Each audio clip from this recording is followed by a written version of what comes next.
warahmatullahi wabarakatuh. Salam dan bahagia. Perkenalkan, saya Maulidia Rahma Prastiti, mahasiswa Magister Pendidikan Dasar Fakultas Ilmu Pendidikan dan Psikologi Universitas Negeri Yogyakarta. Video ini dibuat untuk memenuhi tugas akhir mata kuliah teori dan psikologi belajar anak. Di video ini saya akan memaparkan isu-isu proses belajar di sekolah dasar, permasalahan, analisis dan solusi kritisnya, yaitu di SDN Sidoharjo 1, Kecamatan Senori, Kabupaten Tuban, Jawa Timur.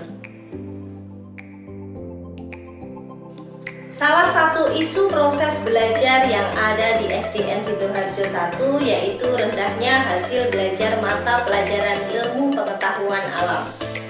Untuk mengatasi hal tersebut, teori kognitivisme dapat digunakan sebagai solusi kritis untuk mengatasi permasalahan hasil belajar IPA siswa sekolah dasar.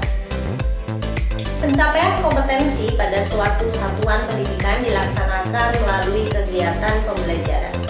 Salah satu mata pelajaran yang harus dikuasai kompetensinya pada tingkat sekolah dasar adalah mata pelajaran ilmu pengetahuan alam.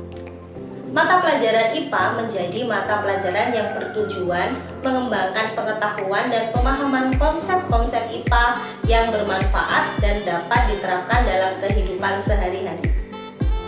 Pembelajaran IPA di sekolah dasar hendaknya membuka kesempatan untuk memupuk rasa ingin tahu siswa secara ilmiah. Hal ini akan membantu mereka mengembangkan kemampuan bertanya dan mencari jawaban atas fenomena alam. Tetapi pada kenyataannya tidak semua siswa menguasai kompetensi seperti yang diharapkan. Penguasaan konsep IPA yang kurang ini disebabkan oleh kesulitan siswa dalam merespon pembelajaran yang diberikan oleh guru. Kesulitan-kesulitan ini menjadi penyebab rendahnya hasil belajar siswa pada mata pelajaran ilmu pengetahuan alam. Abdurrahman mengatakan bahwa kesulitan belajar adalah suatu keadaan yang menyebabkan gangguan dalam proses belajar seseorang. Siswa yang mengalami kesulitan belajar ditandai dengan ketidakmampuannya dalam mencapai hasil belajar yang sesuai dengan kriteria ketercapaian tujuan pembelajaran. Ilmu pengetahuan alam merupakan mata pelajaran yang dianggap sulit bagi sebagian besar siswa di SDN Sidoharjo 1. Hal ini dapat dilihat dari hasil belajar siswa pada mata pelajaran IPA yang relatif rendah. Menurut Ismail, pada tahun 2016, kesulitan belajar berkaitan erat dengan kegiatan belajar, dan kegiatan belajar tersebut sangat dipengaruhi oleh beberapa faktor yang saling berhubungan satu dengan yang lainnya. Faktor tersebut adalah faktor internal dan faktor eksternal. Faktor internal antara lain bakat, minat, motivasi, dan intelijensi.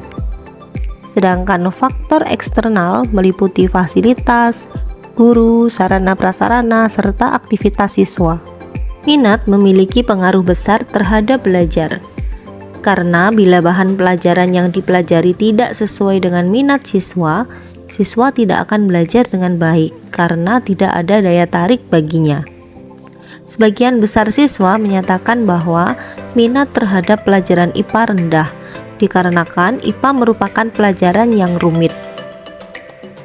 Rozikin pada tahun 2018 menyatakan bahwa semakin tinggi minat belajar pada siswa, maka semakin tinggi hasil belajar yang akan dicapai.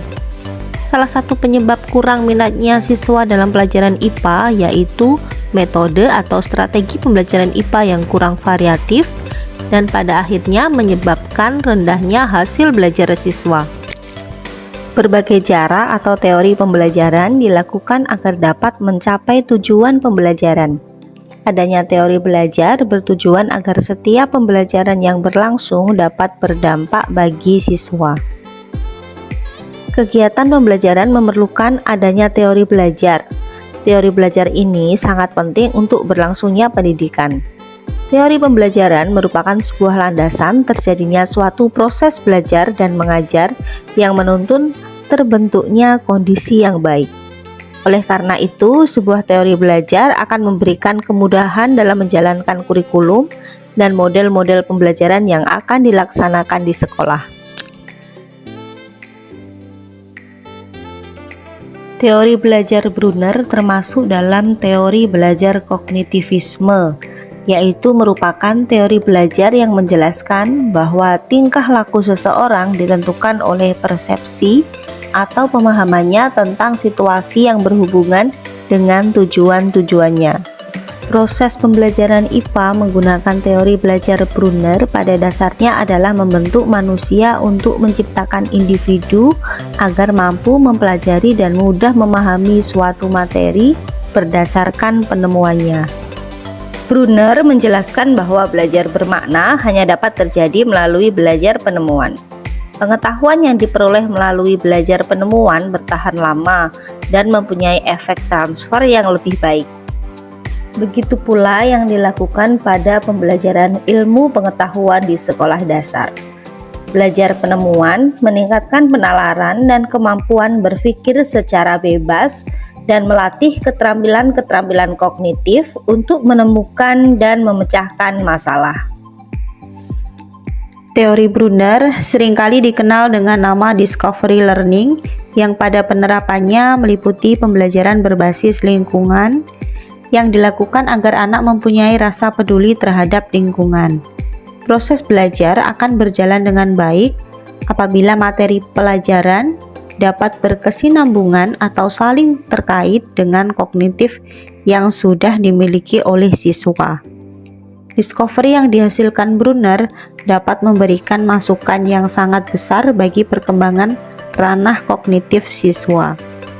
Proses pembelajaran teori Brunner memiliki beberapa tahapan, yaitu 1.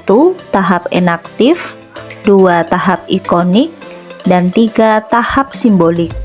Berikut ini adalah dokumentasi implementasi teori kognitivisme dari Jerome Brunner sebagai solusi kritis mengatasi permasalahan rendahnya hasil belajar IPA materi susunan tulang daun pada siswa kelas 4 di SDN Sidoarjo 1 Kabupaten Tuban. Implementasi ini melalui tahapan teori belajar Brunner, yaitu enaktif, ikonik, dan simbolik. Pada tahap enaktif, siswa melakukan observasi dengan cara mengamati secara langsung tumbuhan di lingkungan sekolah. Pada tahap ikonik, siswa melakukan observasi melalui sumber-sumber sekunder. Pengetahuan siswa direpresentasikan dalam bentuk visual atau gambar. Pada tahap simbolik, siswa membuat abstraksi berupa teori-teori, penafsiran, analisis terhadap realitas yang telah diamati atau dialami. Melalui proses belajar enaktif, ikonik, dan simbolik yang ditawarkan Brunner, siswa lebih mudah melalui proses belajar bermaknanya, sehingga siswa dapat mencapai hasil belajar kognitifnya.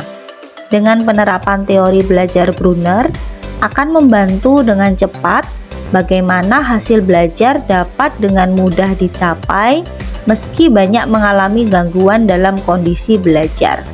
Proses seperti inilah yang dimaksud dengan revolusi kognitif.